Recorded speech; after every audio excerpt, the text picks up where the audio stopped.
Panibagong video, panibagong kwento. Gagawa natin ng DIY overhead compartment si Netoy. Kaya sit back, relax, and enjoy. Yan, si Netoy na napakadumi. Pag malayo, hindi halata yung mga dumi niya eh. Pero pag nilapitan mo, ayan, kitang-kita yung mga dumi. Ayan, yung mga talsik ng putik kapag umuulan. Pero kahit ganyan ka dungis yan si Netoy, syempre, love na love ko yan. Kaya lang kasi meron akong issue sa kanya. Meron akong issue kay Netoy na hindi ko na matiis. Na kapag nagmamaneho ko, pakiramdam ko na sasaalang-alang yung safety ko tsaka ng mga sakay ko. Lalo pamilya ko yung sinasakay ko dito. Pansin nyo to? Ito, yan. Yung kinabit ko na net. Kapag sinisilip ko yung likod ni Netoy, kapag nagmamaneho ko, sinisilip ko dito sa rear view mirror. Ito, ayan siya. Yun. Hindi ko masyadong kita yung mga sasakyan na parating sa likod dahil nga nakaumbok itong net pa ganun. So parang pakiramdam ko almost 40 to 50% nung view ko sa mga sasakyan sa likod natatakpan. Kaya tatanggalin ko yan, meron tayong ipapalit. Ayan yung problema nakabukol. Tapos nakita ko dun sa minivan ng kaibigan ko na si Aaron Kadaing, meron siyang ginawa na overhead compartment dito sa likod nung minivan niya. Tapos gustong gusto ko talaga, trip na trip ko. Actually yun naman talaga yung una kong plano, gusto ko matigas tsaka pantay lang. Kaso nga dahil nakabukol ito, nakabuntis na pa ganun, hindi ko nakikita masyado yung mga parating na sasakyan sa likod. Nakikita ko na lang pag malapit na. So yung nakita ko kay Aaron ay very useful at gagayahin ko siya ngayon. Bali ang unang step na gagawin natin, tatanggalin ko muna lahat ng harang na to para maayos tayo makagawa.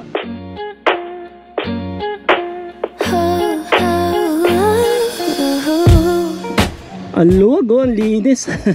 Yung mga gamit, nandito na muna sila. Parang evacuees. Ngayon naman, ipapakita ko sa inyo yung mga materials na kailangan natin para sa ilalagay nating DIY na overhead compartment. Halos lahat ng mga materials na gamitin natin, binili ko sa Shopee dahil yun yung mga link na nilagay na Aaron. Ito yung pinakakailangan natin, pinaka-importante sa lahat, 4 na tubular. Ayan, stainless na tubes. Dahil butas yung mga dulo niyan, kailangan natin ng mga end cap na stainless din. Dito yan sa dulo. 4. So pang-importante, kailangan natin to. Screen na 2x2 yung mga butas. Mga end cap. Mamaya papakita ko sa inyo para saan to. Napaka-importante nitong part na to. Tapos ito, ayun, nakita ko lang din sa Shopee, nandun sa link ng mga nilagay ni Aaron. Basta mamaya pakita ko sa inyo para saan yung mga yan. Importante lahat yan. Cable tie. Bukod dito sa mga materialis na gamitin natin, syempre kailangan din natin ng mga tools. So meron akong barena na sinasaksak sa 220 volts. Angle grinder na sinasaksak din sa 220 volts. Dito kasi sa playground, wala akong saksakan dito ng kuryente. Pero okay lang yon kasi meron tayong Bluetti AC50B. At ito ang magsasalba sa atin ngayon. Hindi natin magagawa ang project na to kung walang tulong ng Bluetti AC50B. Ito yung gagamitin nating pangkuryente ng grinder tsaka ng barena. Camping, brownout o kailangan magpatuloy ang trabaho, walang problema kay Bluetti AC50B. May 448 watt-hour capacity at 700 watt continuous output. Pwede pang umabot hanggang 1000 watt gamit ang powerlifting mode. Kaya kayang-kaya niyang magpaandar ng ilaw, fan, gadgets at kahit mga light power tools. Solar charging ready pa. Basta may araw, buhay ang kuryente mo. May Bluetti app ka pang magagamit para ma-monitor ang battery, magtagal ng modes at kontrolin kahit malayo ka. Technique, di na kailangan bumangon. Compact at magaan. May dalang 6.7 kilograms lang. May multiple ports at sobrang tahimik. Parang ninja na may dalang kuryente. Perfect sa road trip, camping o emergency. Bluetti AC50B, power on anytime, anywhere. First step, tatanggalin ko na muna itong net kasi dyan natin ilalagay yung gagawin nating DIY na overhead compartment. Kailangan wala yan. Pero naisip ko rin na habang tinatanggal ko tong net, siguro mas mainam na may papakita ko sa inyo. Itong Bluetti AC50B natin, i-charge ko gamit itong Bluetti Charger 1 habang tinatanggal natin tong net para hindi sayang yung oras kasi nasa around 78% lang yung charge nito at dahil naka-on naman yung makina ng sasakyan, pwede ko siyang i-charge gamit itong Bluetti Charger 1. O, di ba? O nga pala sa mga interesado sa mga Bluetti products kagaya ng Bluetti AC50B at saka ng Bluetti Charger 1, yung link para ma-check nyo or mag-window shopping or mag-check out kayo ay nandiyan sa description ng video na to. Saksak ko lang to dito. And then, let's see. Ayun o, charging. Nag-charge na siya. Di ba? So hindi sayang yung oras natin habang tinatanggal natin tong net, at least madadagdagan ng charge itong Bluetti AC50B natin gamit ang Bluetti Charger 1. Mindset ba? Mindset. Ayun, wala na yung net. Ayan o, luwag. Ngayon tatanggalin ko naman yung mga, ito, armbar ba tawag dyan sa mga, ayan, magkabila. Dahil makikita nyo mamaya, para hindi na ako masyado mag-explain, tatanggalin ko na muna sila. Yan, tanggal na. Medyo may kalawang na. Yan, tanggal na magkabila. Pakita ko sa inyo mamaya kung ba't ko tinanggal. At charge check. Ilang minuto lang yung nakalipas. Mabilis na mabilis lang yun. Tinanggal ko lang yung net tsaka yung dalawang grab bar. Tignan nyo ko ilang percent na agad. 84% na agad. Yan o, nakacharge siya gamit yung Bluetti Charger 1. By the way, ito palang Bluetti Charger 1. Kahit hindi Bluetti na power station, gagana yan. So kahit anong brand, gagana yan. Gets? So kung trick mo yan at meron kang ibang power station, niisip mo na hindi gagana, nag-aamali ka, pwede yan. Tuloy.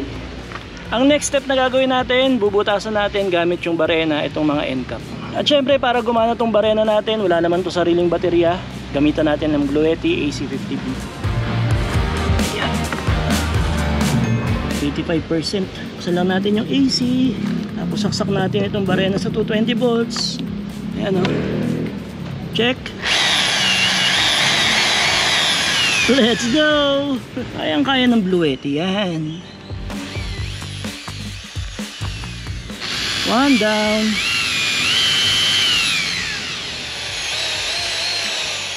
Two down. At dahil mainit ang panahon, magsaksak na rin tayo ng electric fan sa Bluetti AC50B. At dahil nabutas ko na yung mga end cap natin, ayan, nilagay ko na yung tornilyo dahil ilalagay ko yan dito sa pinagtanggalan natin kanina, yung 6 na butas.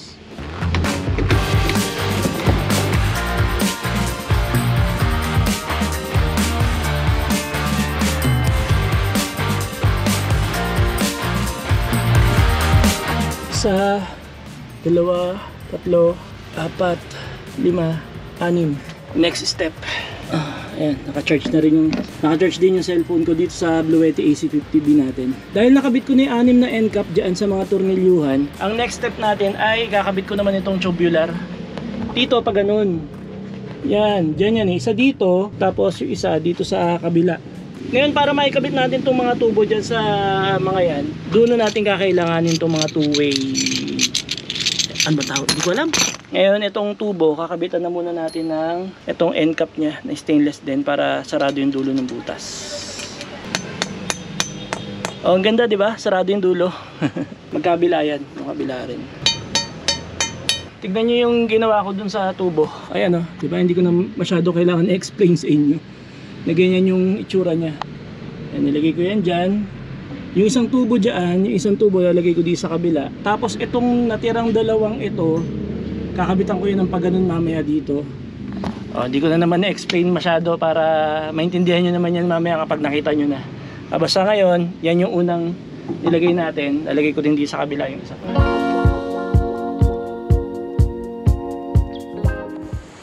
Medyo nakakahingal siya kasi mainit eh. Pero ayan, naikabit ko na yung dalawa magkabila. Ngayon naman, yung natitirang dalawa natin na tubular, itong dalawa na to, ang punta nyan ay dito, pag ganon, tapos yung isa, dito, pag ganon. Kaya susukatan na natin yan. Kailangan kasi siya magkaroon ng frame na rectangle dito para mailagay natin yung screen na pinakita ko sa inyo kanina. Kailangan ko lang munang sukatan ito, 39. Okay, simula dito hanggang 39 inches. Gamitan natin ng angle grinder, pero dahil 220 volts yan, hingi ulit tayo ng tulong sa Bluetti AC50B. Yeah. Okay, saksak natin sa 220 volts output. Yan na, saksak na yan. Sound check. Let's go. Kailangan kong protection sa mata. Swagger. Putol na. Lakas ng Blue Yeti. Solid ka, solid. Ang tindi ng Blue Yeti AC50B na to. Hindi lang pang camping, pang power tools ka rin, Brad. Solid ka.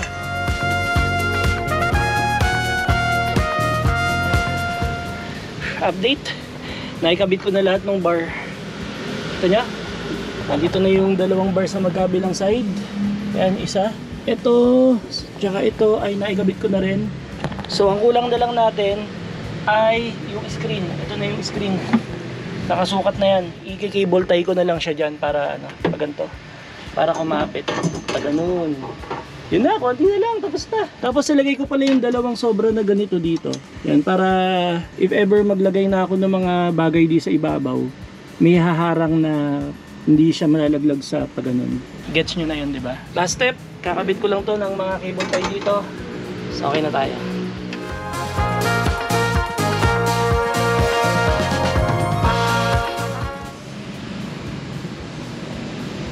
Tapos na. Ayan o. Di ba?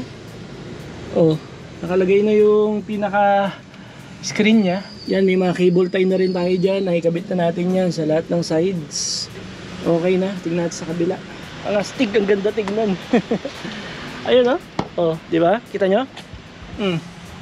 So, ang nangyari, nagkaroon na nga ng mahaba-habang grab bar sa side na to. Magkabilang side pati doon. Tapos pwede ko pang sabitan ng mga, let's say, meron ako mga damit na nakahanger. Halimbawa, may pupuntahan ako na okasyon, kailangan kong nakahanger lang yung mga damit ko, pwede dyan. Sabitan natin ng mga ilaw, pwede rin dyan, di ba? Tapos ang daming kapitan, no? Ang daming grab bar. Yan, dumami yung grab bar natin. O, di ba? Oh, ang solid. Shoutout sa kaibigan ko, si Aaron Kadaing. Maraming salamat sa idea, bro. At ayan, hindi mo pinagkait yung mga links. Thank you. Kaya nakabili ako ng mga materyales para dito. At kung sino man yung Japanese na napanood mo na gumawa nito na una, ayun, shoutout sa kanya. Arigatou gozaimasu. At syempre, maraming salamat sa Blue Yeti. Tingnan natin, 62%. Kanina ko pa yung ginagamit. Nagbarena ako, naggrinder ako, pinagputol-putol ko yan. Tapos kanina pa ako naka-electric fan. Pinapatay ko lang yung electric fan kapag nag-shoot ako ng video para hindi maingay. Kanina pa naka-charge yung cellphone ko. Pero kita nyo naman, yung nabawas, napaka-konti lang. So shoutout sa Blue Yeti. Ang ginamit natin ngayon ay Blue Yeti AC50B. Yan, napaka-liit lang, napaka-compact. Pero sulit na sulit. Napakadami niyang pwedeng gawin, napakarami niyang pwedeng i-charge. Saksak niyo yung mga gamit niyo, power tools, pwede dyan. Nakita nyo naman, barena tsaka grinder yung ginamit ko kanina dyan. Tapos syempre, chinarge natin yan gamit yung Blue Yeti Charger 1. Yung Blue Yeti Charger 1, gumagana naman yan gamit yung alternator kapag nakabukas yung makina. Safe na safe yan. Dyan natin sinacharge yung mga Blue Yeti power station natin kapag nasa biyahe, nasa camping. At kahit hindi Blue Yeti, pwede niyang i-charge kahit ibang brand ng power station. Yun na. Thank you, Blue Yeti. Meron na tayong overhead na compartment na mas maayos. At titignan ko kung kita ko na yung likod kapag nasa driver seat tayo. Tingnan natin. Ayun oh, wala nang buntis dito, di ba? Wala na. Kitang-kita ko na yung likod pag nagmamaneho ko. Yun. Oh, mas safe na, di ba? Syempre yun naman yung priority natin dito sa sasakyan kapag bumiyahe tayo. Syempre unang-una yung safety, pangalawa yung convenience. Yan yung kailangan natin dito sa loob ng sasakyan. Syempre sinasakay ko dito yung pamilya ko. Kaya dapat lagi tayong safe at sigurado yung mga biyahe natin. Kaya itong si Netoy, patuloy natin ini-improve. Dahil marami pa tayong pagsasamahang biyahe, marami pa tayong pagsasamahang mga camping at adventures. At ayun na. Sa mga umabot dito sa part na to ng video, maraming salamat sa inyo lahat. At kung gusto nyo gayahin to, okay na okay lang dahil ginaya ko lang din naman yan. Kung di ka pa naka-subscribe, i-subscribe mo na yan at i-hit mo na yung notification bell para lagi kang updated sa mga videos na ginagawa natin. Kadalasan may kinalaman kay Netoy, minsan wala. At least nandyan tayo, nagkikwentuhan tayo dyan sa comment section at nakikita nyo yung mga nangyayari dito sa channel. Ayun, God bless you all, maraming salamat. Kita-kits tayo sa susunod na video. Wide shot ni Netoy. Sarado natin. Blue Yeti number 1. Okay.